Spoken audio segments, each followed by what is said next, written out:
All the happy chatter to settle down. But it's an exciting last of our series called A Place to Call Home. And we've been focusing on affordable housing issues for this past 5 weeks. We are so fortunate this morning. We have 4 presenters. 2 you will see online from Caldwell Presbyterian in Charlotte, and 2 are here with us, Beth and Huber, Joe Taylor. And I'm going to read a little bit about each of the presenters to start with, and then you can applaud them for being here with us. And then we're going to start with Caldwell, because they're on our screens on Zoom this and one of them needs to get back to a worship service at home. We shall have to stop a little before we come to an ending point. So first I'm going to introduce Merrilyn. I can see you on the screen. I don't see Gail yet. Merrilyn Gill has been attending Caldwell Presbyterian since its rebirth in 2007. And for the past 2 years, she's been part of the Thriving Congregations team, receiving training from the Black Mountain School of Theology on organizing churches and then within churches and out into the communities. Using the skills they learned in Thriving Congregations, the team was able to listen to the Caldwell congregation so they would have an idea of the questions, concerns, hopes, and dreams that the congregation had for building Easter's home. The information has helped them to prepare for the arrival of their new neighbors at Easter's home, which is a building on their campus. Reverend Gail Stroud Belsito has been serving as an associate minister at Caldwell Presbyterian for more than the last 5 years. She says that she's learned far more from the congregation than they have learned from home. She's excited about what God is doing at Caldwell, especially related to Easter's home, which is the affordable housing community that will open on the campus in 2024. So they've been at work a long time.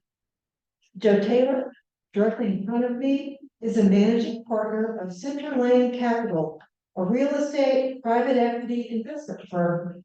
He's a member at Caldwell Presbyterian in Charlotte, serving as a volunteer chair of the Affordable Housing Implementation Committee. Joe spoke at the original Faith and Housing Workshop, and he's co-authored a blog, Breaking New Ground for Capital Campaigns. And to Joe's right is Reverend Beth Huber, a deacon ordained by the Episcopal Church to connect churches to community service. As a housing advocate for 4 decades, that's a long time, built new homes, repaired deteriorating ones, analyzed budgets, examined policies, and called our community and elected officials to support housing affordable to our neighbors who have extremely limited choices. She was previously director of Greensboro Housing Coalition and currently is co-chair of the Bishop's Committee on Affordable Housing as a resource for churches to expand housing ministries. So let's welcome all 4 of them.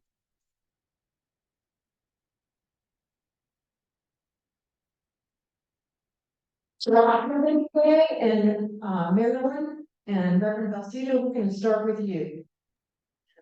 Sounds good. Thank you all so much for inviting us to participate. It is an honor to be with you this morning. As you already heard, I'm preaching this morning, so I'll have to jump off at about 10:40 and get ready to head to the sanctuary. I'm just going to give you some background about how Caldwell got to this place.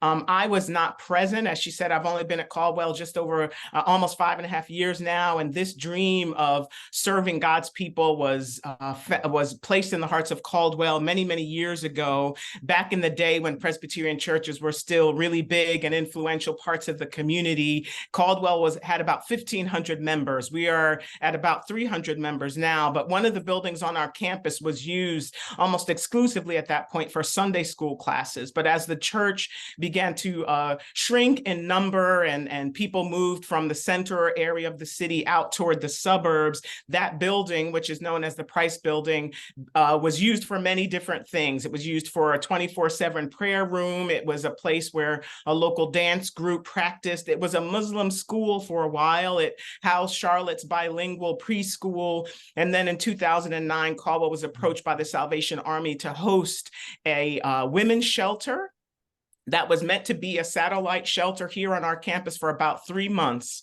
It ended up staying on the Caldwell campus for 3.5 years. And then when the Salvation Army took that ministry back into its own hands off of the Caldwell campus, what we realized was that the church had been smitten and bitten by this bug of wanting to serve God's neediest children. And so in 2013, when the church reached its centennial and the church began to plan for the next 100 years, the question came up, who would we be and what would we do going forward? And led by an exploratory committee and many conversations, the congregation came up with a long list. You know how Presbyterian congregations can be, came up with a list of 68 things that they wanted to do. And one of the things high on that list was housing. How can we serve some of the neediest members of the Caldwell and Charlotte community? And the church made the decision at that point that they wanted to provide housing for people who earned between 30 and 50% of the AMI, the local median income. A little bit after that, the Belk-Gambrell family, which I know you've all heard of the Belk family, but the matriarch of that family, Sarah Belk-Gambrell, had attended Caldwell in her childhood. And so as she got older and married into the Gambrell family and their fortune increased, they reached that Belk-Gambrell Foundation reached back to Caldwell and said, if money were no object, what would you do? And Caldwell said, we'd repair our sanctuary organ. And they said, we want you to dream bigger than that. And so Caldwell ended up with what they referred to as the 4-H plan. And the first one was heart. Our sanctuary is the heart of who we are. And the sanctuary was in desperate need of renovation. And so renovation was done to the sanctuary. Hearth, a very old building on campus that we referred to as Belk Hall, because the Belk family built that building back in the 50s. But that building needed to be replaced. And so it was knocked down and a new building was built that we now call Hope Hall. Interestingly, we had also chosen the word hope for a summer intern program. So we get college students here to serve during the summer. And the 4th H was home. We still wanted to do something about affordable housing. Well, when those first 3 projects were complete, we were almost out of the very generous gift that the family had given to us. And so Caldwell ran a capital campaign. Caldwell reached out to state, local, federal, county, corporate funding, and we discovered that a member of our congregation who died during COVID, he didn't die of COVID, but died during that time. We discovered when he passed away that he was also a member of a Methodist church here in Charlotte, and that Methodist church ran a capital campaign, and one of the points of their capital campaign was to give $1 million to Caldwell to do this affordable housing project. So there will be 21 studio apartments in the Price building next to us. Like I said, it will be 30 to 50% of area median income, which means they'll be making between $17,000 and nearly $30,000 a year. They will pay rent. Some people will be able to work, some people will not. And we will be operating with Roof Above, which is an organization here in Charlotte that deals directly with people who are experiencing chronic homelessness. And we will use that housing first model. So there will be no requirement that they're sober first, that they've already established credit lines, housing first to get them off of the street. It will be permanent supportive housing. So if they wish to live here for the rest of their lives, they can, but some people will live here temporarily and then move on to other housing. The building will be renovated. That process we expect to begin almost any minute now by a company called Rehab Builders, and they focus on renovating buildings that already are established. And one final point quick points I want to make. One is that there is a lot of congregational education going on now. We have gatherings and book readings. We have speakers come in. There are practices that we are trying to undertake with the congregation so that they understand that it's not all going to be neat and clean and easy. And goodness gracious, I think I forgot my other point. But if I remember when Merrilyn is speaking, I will be glad to interrupt her and share with you my final point. Merrilyn, you go ahead. Thanks, Gail. Good morning. I cannot tell you how awesome it is to see all of you there. A whole place full. So I have gone back and forth about what to share with you. And this morning I went through again some of the things that Melanie has shared with us about what you all have been doing, about the things that you have been hearing from your community and around homelessness and housing and people's needs. And so I decided I'm going to share an important piece from our perspective with you, what we have done, rather than just the parts about how we got to making our building work. And I will answer any questions I can think of. I'll go back to that if I can. But so I met Melanie, or Gail and I met Melanie and Ernie at up in Montreat at the Thriving Congregations training that we have been going to for the last 2 years. Very powerful stuff. And we came to that group already with the project at hand, and we used the skills that they taught us, relational meetings, house meetings, bringing folks together, to think about how our congregation was going to prepare for having Easter's home and our new neighbors come. And so what I want to share with you is the information that we gathered. So we went out into the congregation, those of us on the Thriving Congregations Committee, and we did relational meetings, one-on-ones, which I'm guessing some of you already know about, have had. And we asked them basic questions. Then we did house meetings. We interviewed our session. We interviewed, it's not really interviewed. We sat with our session. We listened to our Mission and Justice Committee, to our choir. I forget who the other one is right now, offhand. I'll come back. Oh, our Sunday school classes. We ask them all the basic questions. What are your questions about Easter's home? What are your concerns or worries about Easter's home? How do you want to participate in Easter's home? And what are your visions, your hopes? If you could dream big, what would they be for Easter's home? And after several months of gathering that information, one of the ways we did it was we held an after church, a little bit like we're doing here, except we gave some folks lunch and we broke into groups of 8 to 10, and we asked the same questions there. So we got a good bit of participation across our congregation, and they told us some pretty darn amazing things. And that's what I want to share with you this morning, so you can begin to think about how might the things your Thriving Congregations team has been learning help you in terms of listening to what your congregation wants and then figuring out what to do with it. So I will try and be short. Obviously, there were several questions and concerns about the physical conditions, construction issues, parking issues, asbestos, smoking. There were funding questions. How are we going to get it funded? Who's going to manage the property? We turned those back to the home committee because those were beyond, what we might look at there. But there were a whole host of questions about how Easter's home was going to be with us and for us on our property in 10 years, 20 years, 30 years. We like to look far off into the future. So there were 4 basic groups of questions. One was around understanding homelessness for us as a congregation. What kind of experiences, what kind of knowledge, what kind of awareness do the members of our congregation have around homelessness? That was one area. The second area was about sort of security. What are the issues around alcohol and drug use? How do we manage crisis? What about visitors, visitation? What if children come to visit? All those sorts of questions. But the 2 biggies for our congregation were about building community and some of the cultural hows and how-tos. So the building community questions, these are my favorite areas, just saying.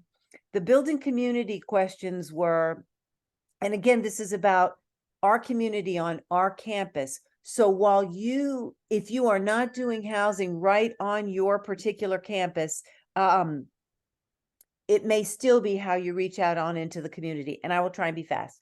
So the first one around community building. How will we spend time together with our new neighbors? How will we create gathering and shared spaces at Easter's home and across our campus where we can enjoy each other's company? How will we, as a congregation, encourage a sharing of stories, their stories with us, our stories with them, in a way that's reciprocal? How can we, and this really was it, can we share meals? Can we garden together? Can we go on field trips together? Can we have game nights, movie nights, computer classes?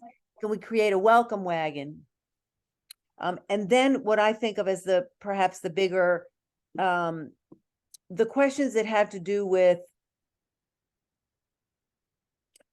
well, culture. Let me read them. How do we make engagement safe for neighbors and their families? How will we protect the privacy and confidentiality of our neighbors and families? How can we, both as a community and as individuals, become volunteers and mentors? How can we be helpful? How can we respect that some of our neighbors may not want to be part of or interested in engagement with Caldwell? How can we respect our neighbors' boundaries, and how will we set boundaries for ourselves individually and as a congregation? Here's one I thought was really important. How will we create a language and a culture that speaks to our common humanity rather than our differences? So it's not a we and them, and us and they. Here we are riding in to be saviors of our new neighbors. Okay, we did look at how will Easter's home impact our relationship with our broader community. And then how can we learn the needs of our neighbors and take that knowledge to advocate for them beyond our campus into our greater community? So as you can see, our congregation, as I'm sure yours is pretty awesome in thinking about what it means to be part of this. I'm not sure exactly how you will, what projects you will do, but please know that if you speak out to listen to your congregation, they're going to tell you amazing things about how to make this work. And I know I've talked too long. My apologies for that. And the last point I wanted to make is why do we call it Easter's home? We call it Easter's home because the Caldwell family, from which this church gets its name, earned its fortune on the backs of unpaid enslaved people. And one of those people was named Easter. And so we have chosen to name this place Easter's home in honor of an enslaved person whose labor paid for the building that I'm sitting in.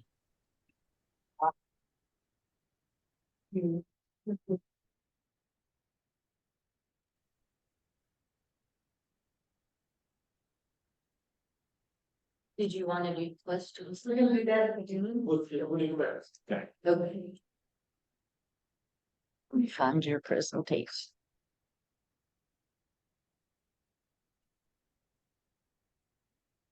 That's all.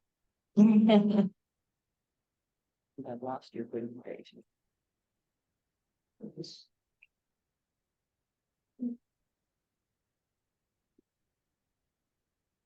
Now I was trying to find it here. Oh, this might help. I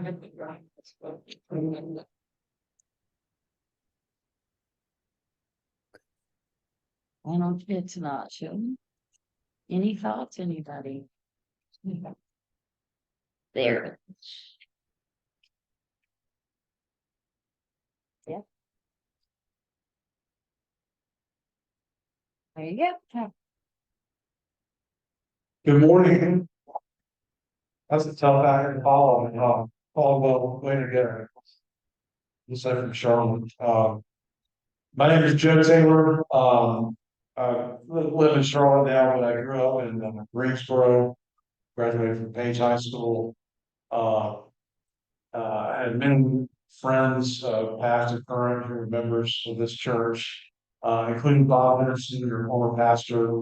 In fact, the only reason that I'm a member of Covenant, my first visiting Covenant, my friends from Greensboro that were so upset that Bob was leaving.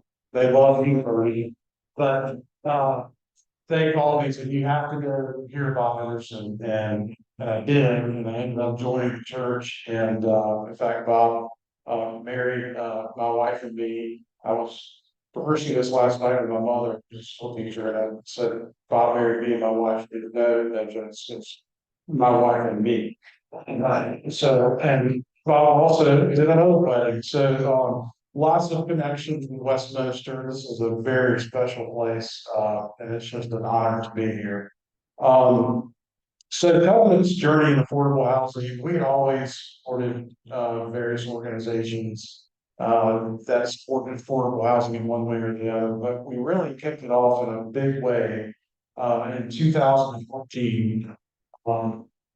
After the published, after the 2014 Harvard study on economic mobility was published, you can, it's a thick report, you can pull it up online, but basically, the highlight for us is that it ranks Charlotte 50 out of 50 US cities in terms of economic mobility. So what that means is if you were born poor in Charlotte, you're most likely to remain poor in Charlotte than any other city in the United States.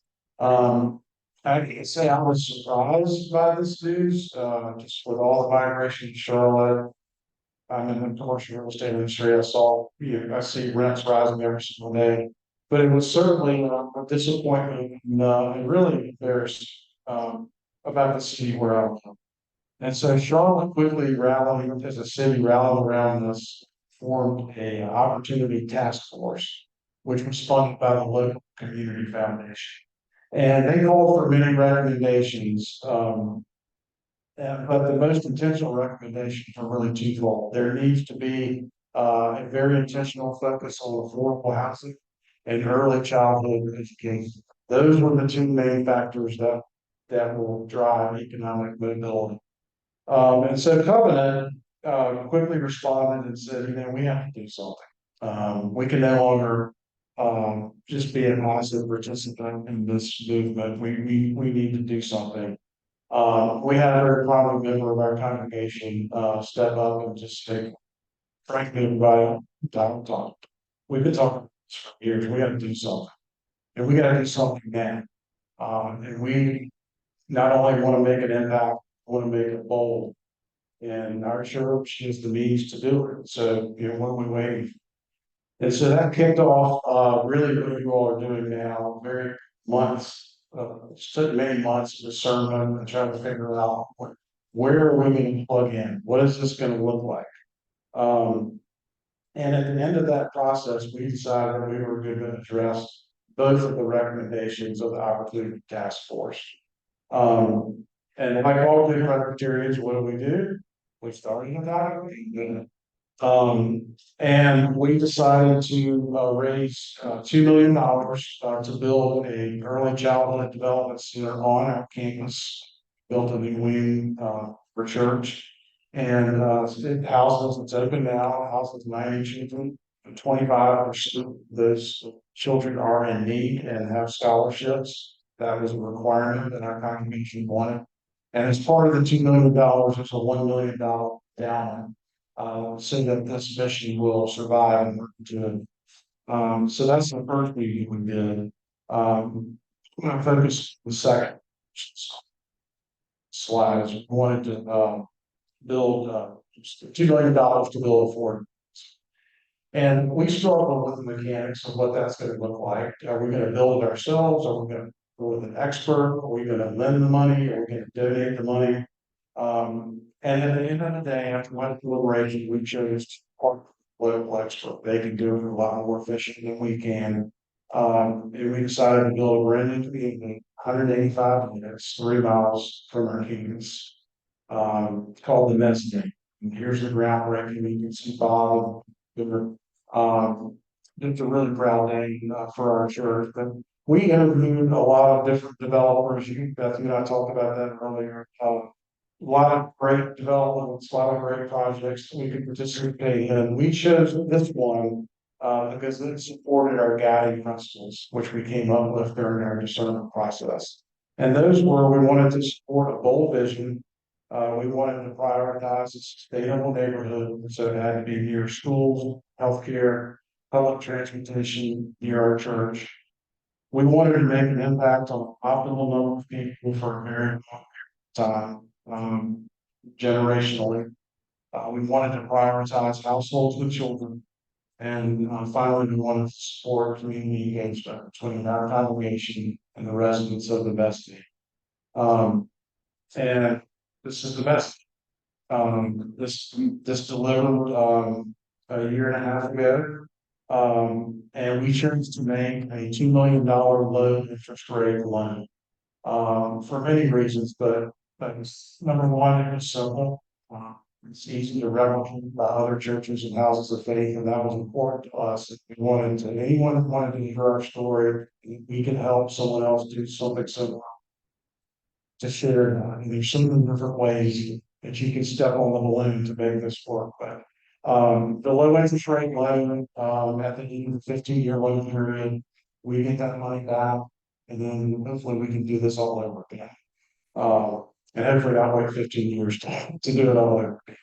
But one really neat thing about the loan is that the interest received on the loan we use to support scholarships in our on-campus child development center. So it's self-sustaining and cyclical, which is really pretty cool. And then finally, I'll say that, you know, stepping out of faith and doing something really bold, Bob really encouraged us to do this. It's just amazing when you step out of faith, what happens. Once government made the decision to invest in this project, the city stepped in and said they were going to do the same thing and provide another low interest rate loan for more funds, bond offering that the city just completed.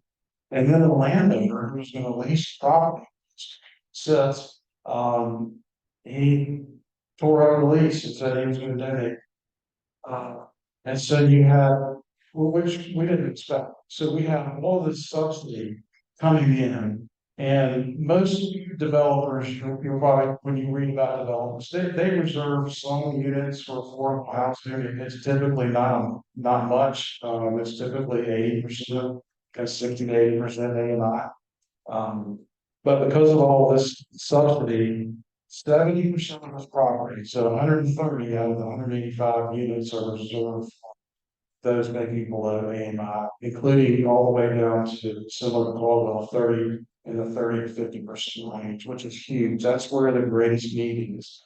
And at delivery, the 30% 3-bedroom unit, 30% rented for $472 a month. I know the rents for Irish, that the 3-bedroom apartment today would lease for probably $60, $70 a month. That market rate. And then this led to all kinds of connections between our congregation, which I'm happy to talk about during the Q&A. But I want to leave you with this last slide, because this slide says it all. This was the line when applications opened for those units. It was pouring down rain. It was cold. There were over 2,000 people that got there starting at 3 o'clock in the morning. Applications opened up at 9, and by 10:30. That's the good news. The sad news is there are a lot of people that didn't get it. Units, and that's the need is just greater than the supply, and it's just only getting worse as Greensboro, Raleigh, Charlotte, all of the North Carolina cities, people are moving here because this is a great place to live. But it also creates a real need that we have to step up for. So I applaud what you're doing. I think it's fantastic. Anything that we can do to help, we want to be there for you. This is a great thing. I just encourage you to think good. Think good.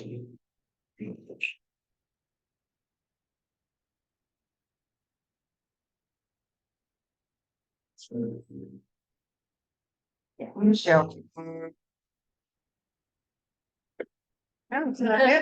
guys, okay.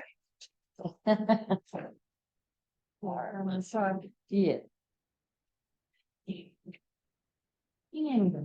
Yeah. We're gonna go keep them off.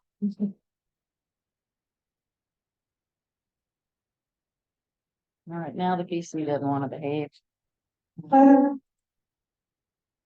say, maybe I can start talking Yeah. while you find this, but not when this is, Yeah, let me run back and okay. I'll get it to, Yeah. and I lost your presentation.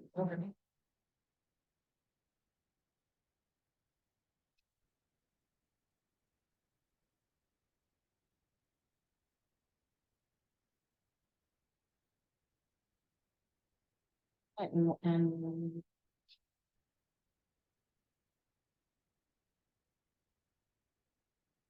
sorry.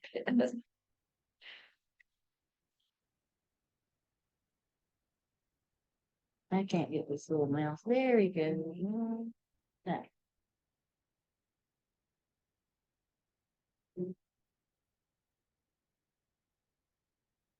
Right, I'm not sure the word. Well, you just go. It won't come back. All right, there. What's covenant to do with? Sorry, guys. Well, we're gonna get the sound fine. I know, yeah. And so, I know it's still on this desktop, so I'm like, what? That's it. Yeah, that's it. Okay.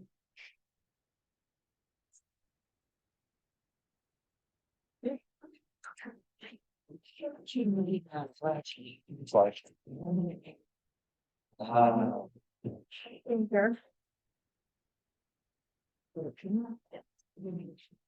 Yep, I lost your presentation. And so there you go. And hang on 1 minute before you turn that back on.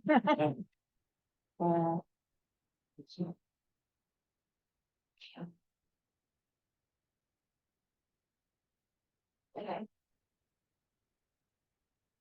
Okay, let's see how this goes. Thank you all so much. I'm really excited about what Westminster is doing. And, with the, generating affordable housing we need to get with the series and with all the other things we do. I don't know what about it. And so the, Episcopal Church of the Holy Spirit is a teeny tiny church in Northeast Greensboro. With a really big vision that was started 40 years ago.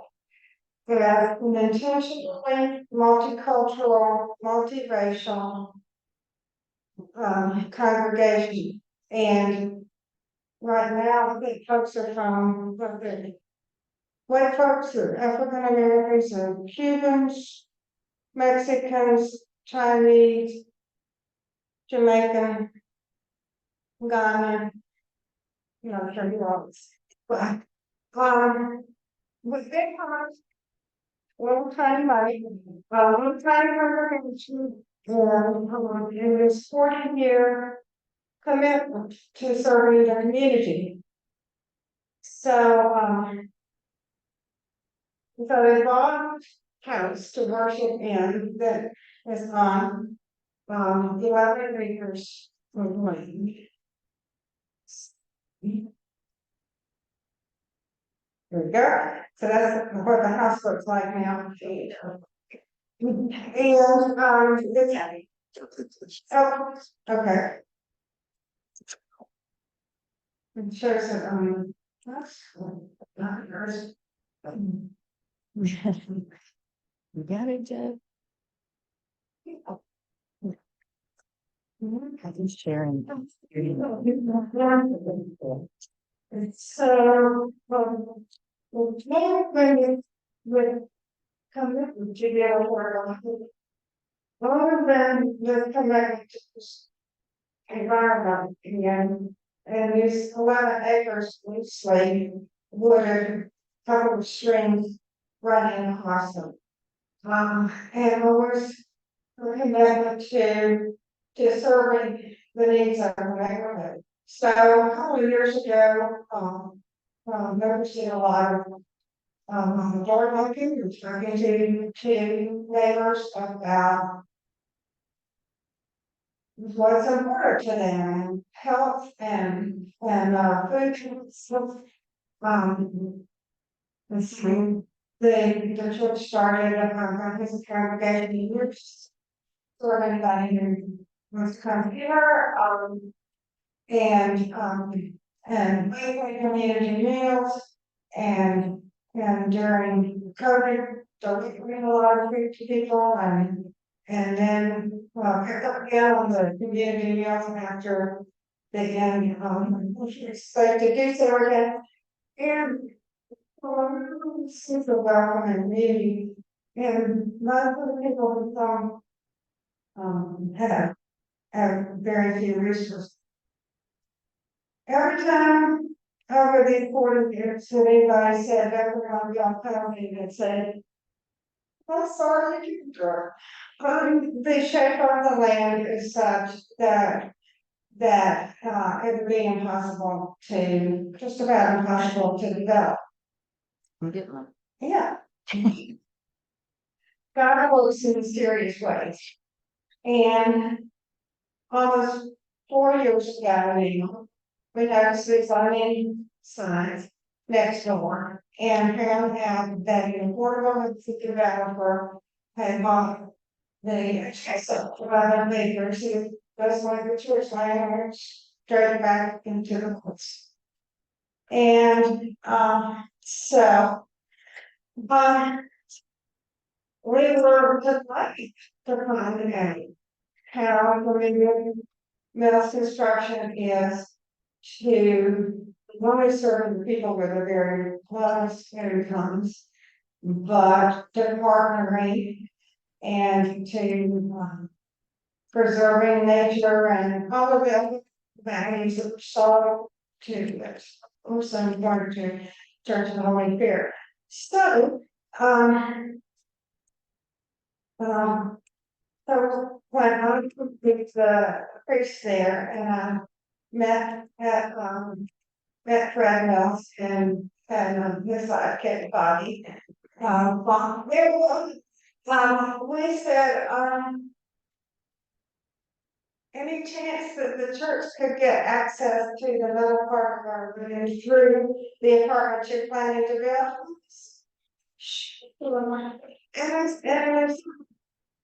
And of course, when they go to Greensboro, they built wonderful places everywhere.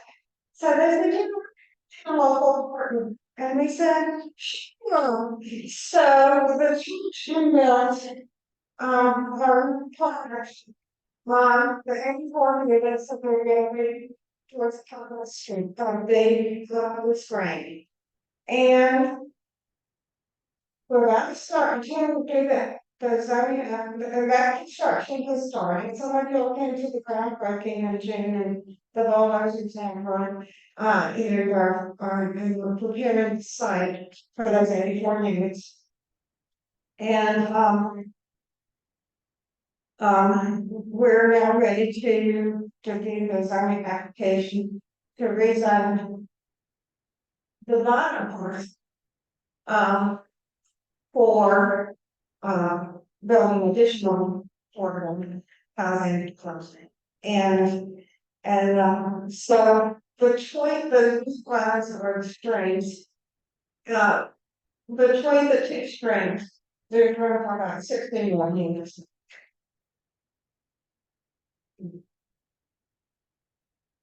Okay.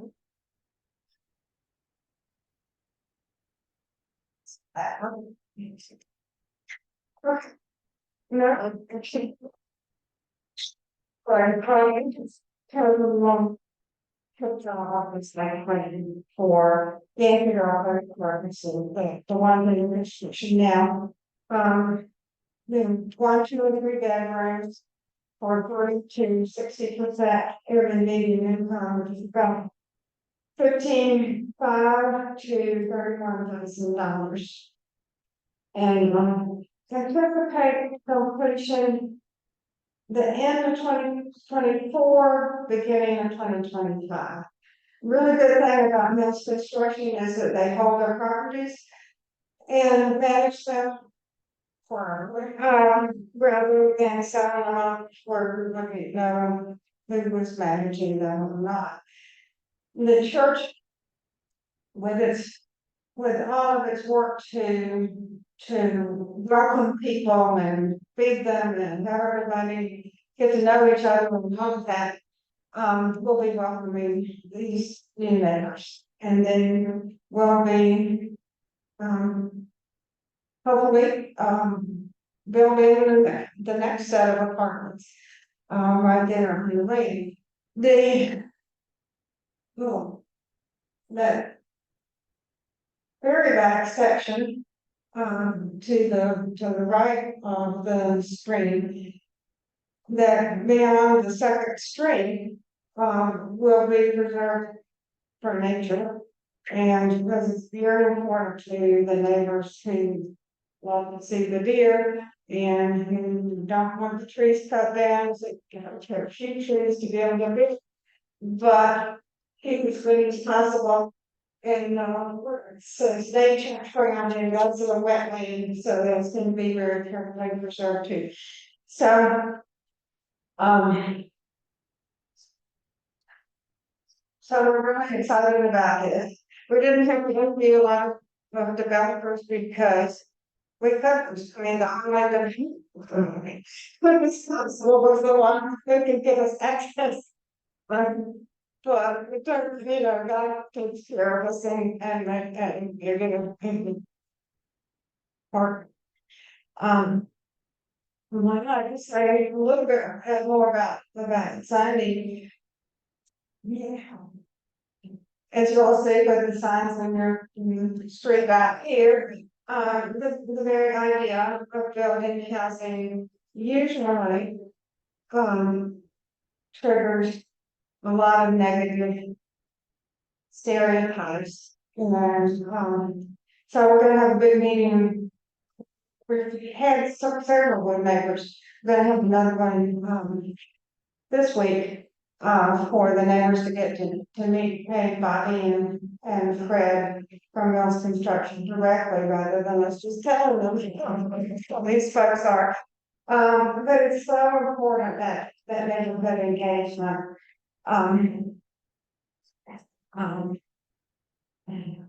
A different development, but in the second school class, talking about racism and housing, one of the folks said, there's a proposal for affordable housing in my neighborhood, and people are saying the most racist things about it. What should I do? I said, I'll give you a bunch of talking points if you were to speak up to your neighbors about why this would be a good thing in your neighborhood. So she did. And then she spoke up at the zoning hearing, and then she spoke up at the city council meeting where the zoning was appealed. And zoning was approved, and they're beautiful apartments in Christine's backyard. That would not have been there without, she's about this big, and her main contribution to these apartments was having a big mouth. And it's interesting, everybody can have a big mouth, and everybody can speak up for good housing in their neighborhood. That's left off preaching about developing, didn't he? That's my calling. And so my questions.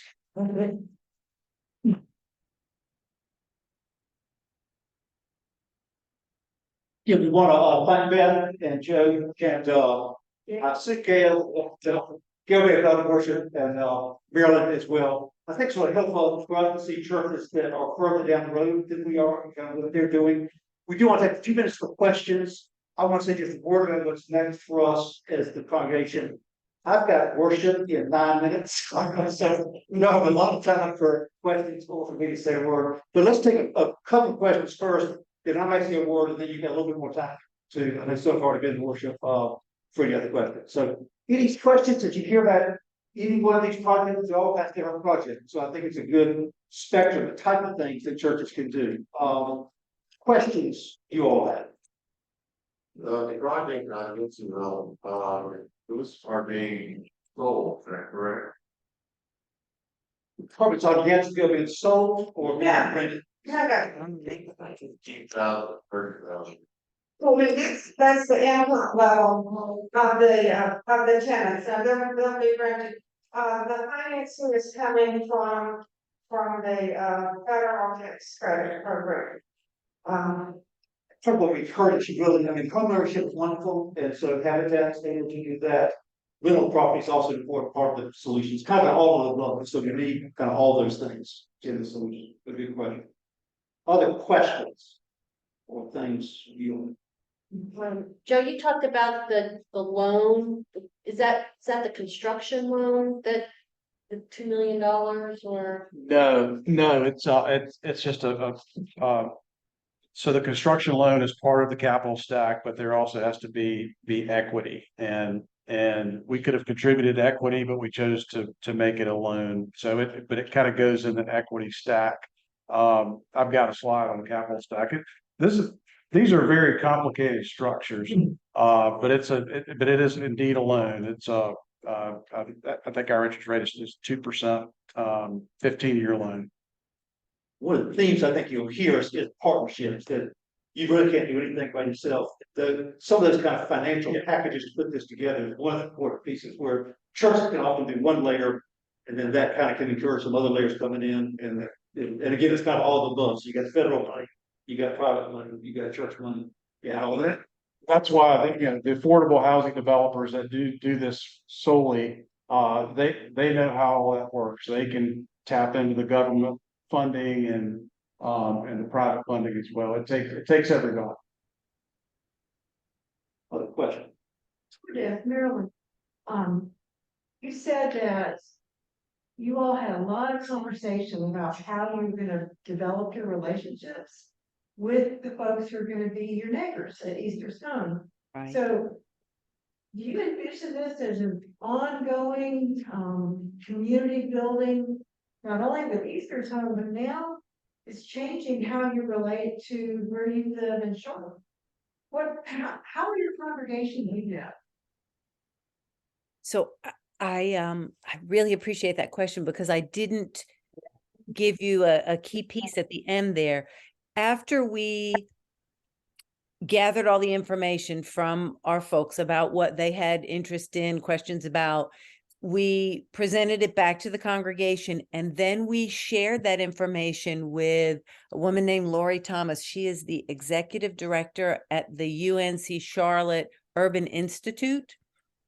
And in partnership with A Roof Above, they have been providing trainings pretty much on a monthly basis to our congregation about homelessness. Some of the things that you all have talked about how we get homelessness in our community, what sorts of laws or business practices contribute to that, what might help instead. And as we get closer in the coming year, it's going to be a little bit more about how we build those relationships person to person, so that we're not a middle-class group of folks looking like we're going to save some poor folks, or a group of white people looking to save people of color, so that we really focus on the cultural and relational aspects of this. We also see that piece, that what we call a listening campaign that we did around Easter's Home, just to be a part of it. We definitely see this as ongoing. So there'll be an upfront, how do we get started? And then it'll be a continuing process of what's working in our relationship with Easter's Home. What questions do you still have? What new ideas have come to you? We do see this as a process of listening that's going to go on in the years to come, specific to this project, and also about the other things we have going on. Now, I missed the last part of your question, so I'm not sure if I actually answered it. The audio is a little funky.